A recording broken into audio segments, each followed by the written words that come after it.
নমস্কার, কেমন আছো সবাই? আবারও জীবনের ওঠা পড়ার নতুন দিনের নতুন একটা ব্লগ ভিডিও নিয়ে চলে এলাম তোমাদের সামনে। দুটো বাচ্চা সামলে খুব সহজেই শীতের ছোট দিনে যেভাবে সব কাজ করে থাকি, চলো সঙ্গে থাকো, দেখতে থাকো। আশা করছি একটু হলেও তোমাদের ভালো লাগবে। আজকে তোমরা দেখছো 25শে ডিসেম্বরের ভিডিও। এই যে বাচ্চারা কিন্তু ঘুমোচ্ছিল, আর সেই ফাঁকে আমি কিন্তু অনেকটা সকালেই উঠেছি, আর আমার কেকও রেডি হয়ে গেছে। ডায়েরিও দিয়েছে, আর কি কি দিয়েছে রে? আর কি কি দিয়েছে? কি রে, কি রে, কি বলতো? ইরেজার? বাবা, সান্টা ক্লজ জানে কি কি দরকার তোর। এবার তো বিছানাটা পরিষ্কার করতে হবে, কি অবস্থা।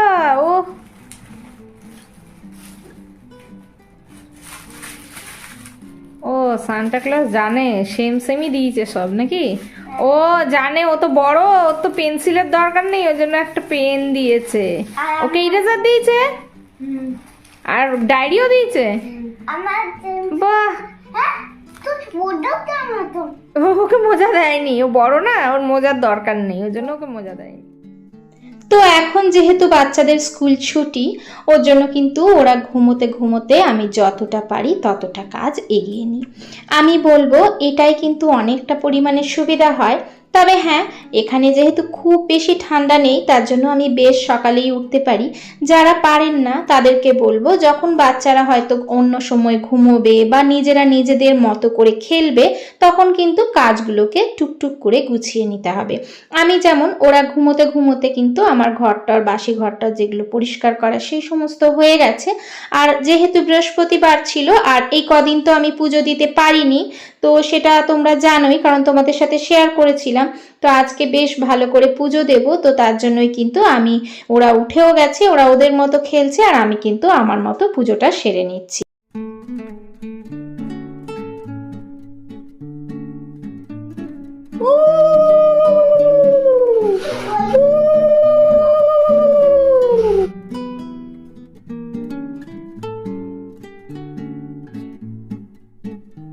যাই হোক, আজকে পুজো করতে করতে কিন্তু অনেকটাই দেরি হয়ে গেছে, মনের মতো পুজো করে নিয়েছি।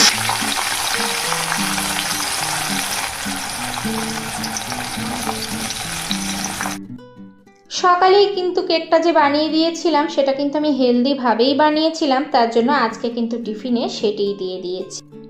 আর ছুটির টাইমটা আমি কিন্তু ওদেরকে ওদের মতো করে খেলতে দিই, কারণ শিশুকে কিন্তু শিশুর মতো সময় দিতে হবে, তাদেরকে নিয়েও ভাবতে হবে, তাদেরকেও খেলার টাইম দিতে হবে, তাদেরকে কিন্তু তাদের মতো করেও কিছুটা থাকতে দিতে হবে। এর মধ্যে ওদেরকে কিন্তু স্নানও করিয়ে দিয়েছি, আর ওদের খেলার ফাঁকেই আমি বড় বেটুকে বললাম কিছু মশলা আছে সেটাকে বেটে দেওয়ার জন্য।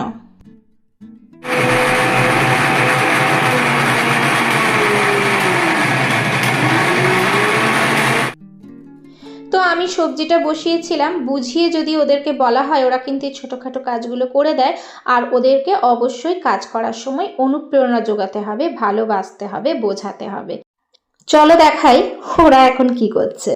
মাঝে মাঝে এই জিনিসটাও করতে দিতে হয়, তাই না? কাদা করছো? ও আচ্ছা আচ্ছা। এই যে বেলকুনিটা কিন্তু পরিষ্কার হয়নি, এমনি ওপরে ওপরে পরিষ্কার হয়েছে, কিন্তু সমস্ত কিছু পরিষ্কার করতে হবে আজকে। তো বাচ্চাদেরকে নিয়ে থাকলে কিন্তু বাচ্চাদেরকে নিজেদের মতো একটু খেলতে দিতে হয়, সাথে মাটি কাদা যদি একটু ঘাটেও কোনো অসুবিধা নেই, কারণ এতে কিন্তু ওদের ইমিউনিটি পাওয়ারটা বাড়ে, কমে না। আর এখানে রোদও আছে, ওরা ওদের মতো খেলছে, খেলুক, আমি আমার টুকটাক কাজগুলো সেরে আসি।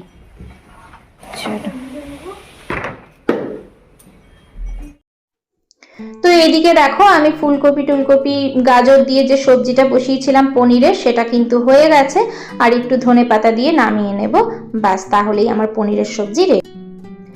শীতে কিন্তু একটু এইরকম ভাবে যদি কাজ করা যায়, তাহলে কাজগুলো কিন্তু খুব সহজেই হয়ে যায়। আর আমার মনে হয় শীতকালে ধুলোটাও একটু বেশি পড়ে সব কিছুতে, মাঝে মাঝে কোনো কোনো জিনিস যদি একটু মুছে দেওয়া যায়, একদিনেই আমরা সব কাজ না করে যদি কাজগুলোকে ধাপে ধাপে করি, তাহলে কিন্তু সুবিধা হয়। যেমন এই যে আমার কিন্তু সব মোটামুটি বাসি ঘরটা ঝাড় দিয়ে পুজো টুজো সব হয়ে গেছে, সেটা তো তোমাদের সাথে শেয়ার করলামই। আর এই যে বাচ্চারা এখানে খেলছিল, তো অসুবিধা নেই, খেলতে তো ওদেরকে দিতেই হবে। আমার বাচ্চারা কিন্তু স্নান করেই ধুলো ঘাটছিল, তাতেও কিন্তু আমি ওদেরকে বাধা দিইনি, কারণ ওই যে বললাম ওদেরকে ওদের মতোও থাকতে দিতে হবে। বাচ্চাদেরকেও কিন্তু আনন্দ ভালোবাসায় ভরা পরিবেশ দিতে হবে, তাদেরকে অনুপ্রেরণা যোগাতে হবে। আর আমি চলে এলাম বেলকুনিটাকে একটু বেশ ভালো করে পরিষ্কার করব বলে। ওই যে বললাম শীতের দিনে কাজগুলোকে যদি একটু ভাগ করে নেওয়া হয় তাহলে কিন্তু খুব সুবিধা হয়। এদিকে কিন্তু এই যে ওদেরকে কিন্তু জামা কাপড় ছাড়িয়ে দিয়েছি, যেহেতু ধুলো করেছিল, আর একটু হাত পাটা ধুইয়ে দিয়েছি, বারবার তো স্নান করানো যায় না। আর এদিকে কিন্তু আমি আমার মতো করে খুব ভালো করে বেলকুনিটাকে পরিষ্কার করে নিচ্ছি। এতে এই যে আমি এখন কেন গেলাম, এখন কিন্তু দুপুর হয়ে গেছে, তো আমি দেখলাম যে আমি এটা পরিষ্কার করে নিই, ধুলোবালিও হয়েছে, আর এসের থেকে কিন্তু বেলকনিটাকে খুব ভালো করে যে ডিপ ক্লিন করা সেটা কিন্তু হয়নি।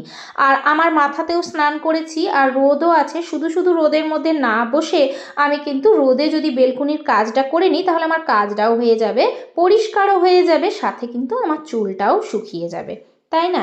তাই আমি একসাথে দুটো কাজই হয়ে গেল, আমার বেলকুনিও পরিষ্কার হয়ে গেল, আর সাথে কিন্তু চুলটাও শুকিয়ে গেল। আর বাচ্চারাও বাচ্চাদের মতো করে খেললো, বেলকুনিটাকে কাদা করলো, তাতেও আমি কিন্তু তাদেরকে বাধা দিলাম না। এইভাবে ধাপে ধাপে করে কাজ করতে হবে।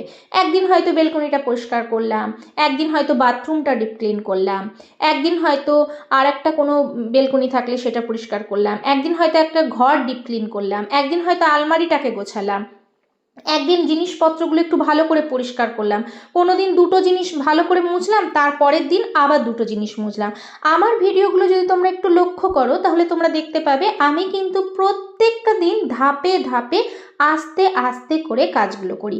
তার কারণ হচ্ছে আমাকে তো দুটো বাচ্চা নিয়ে থাকতে হয়, প্লাস আমাকে বাইরে থাকতে হয়। আমার যে হেল্প করবে সেরকম আমার কাজে হেল্প করার মতো কিন্তু কেউ থাকে না। বিশেষ করে তোমাদের দাদা ভাই এখন কিন্তু বাইরে গেছেন, সেটা তোমরা জানো। তো তার জন্য তোমাদের দাদা ভাই থাকলে তাও কিন্তু মাঝে মাঝে যতটুকু সম্ভব হয় ওনার কিন্তু ততটা হেল্প করে দেন। তো এখন কিন্তু আমাকে হেল্প করার কেউ নেই, আমাকে কিন্তু একা হাতেই সমস্ত কাজ করতে হচ্ছে।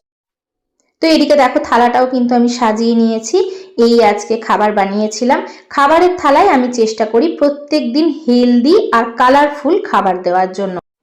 তো দেখো খুব কম টাকার মধ্যে একটা কিন্তু হেলদি থালি রেডি হয়ে গেছে। চলো দেখে নিই তোমাদের দাদা কত দূর পৌঁছালেন।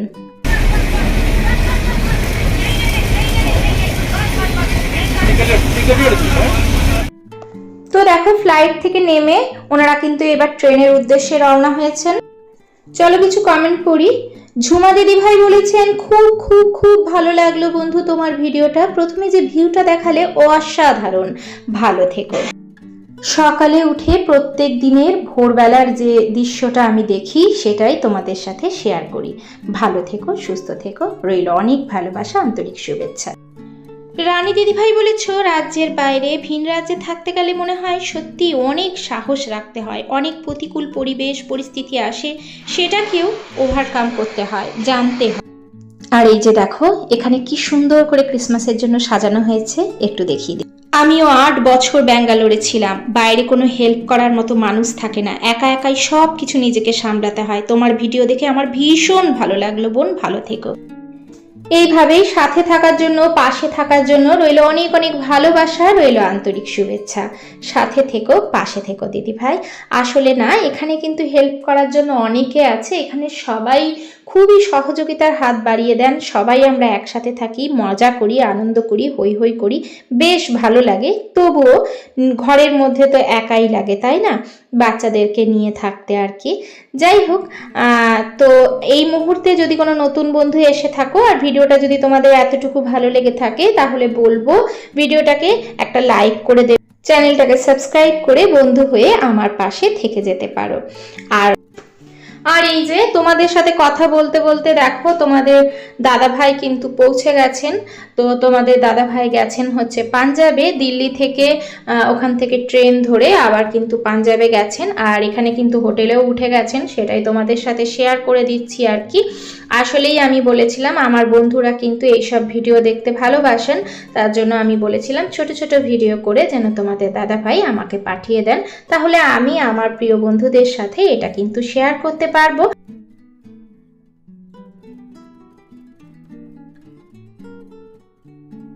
আমার প্রত্যেকটা বন্ধুর জন্য রইল অনেক অনেক ভালোবাসা আর রইল আন্তরিক শুভেচ্ছা। যে যেখান থেকে ভিডিওটা দেখছো, ভগবান যেন প্রত্যেককে সুস্থ রাখেন, ভালো রাখেন। আর ভিডিওটা কেমন লাগলো অবশ্যই বলবে। ভালো লাগলে ছোট্ট একটা লাইক দিয়ে পাশে থাকবে। আর যদি একটু বেশি ভালো লেগে থাকে তাহলে ফ্রেন্ড আর ফ্যামিলির সাথে ভিডিওটা শেয়ার করে দিতে কিন্তু একদম ভুলবে না। তাহলে আজকের ভিডিওটা আর বেশি বড় করছি না, দেখা হচ্ছে পরবর্তীকালে নতুন একটা ভিডিওর সাথে।